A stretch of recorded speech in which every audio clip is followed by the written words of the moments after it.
So this is where I've come from. So I was standing, where's my finger? There, when I took the last video, so I was able to see all the way up. But what I wasn't able to see so close up was that these are actually also organ floats, but they are the biggest that I have ever seen. So close up, I couldn't actually see it, if that makes any sense at all.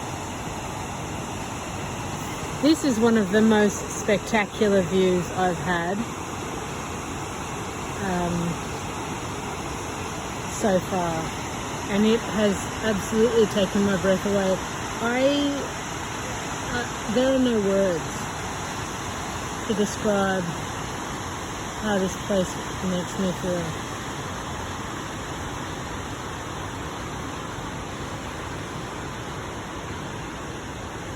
It's absolutely breathtaking.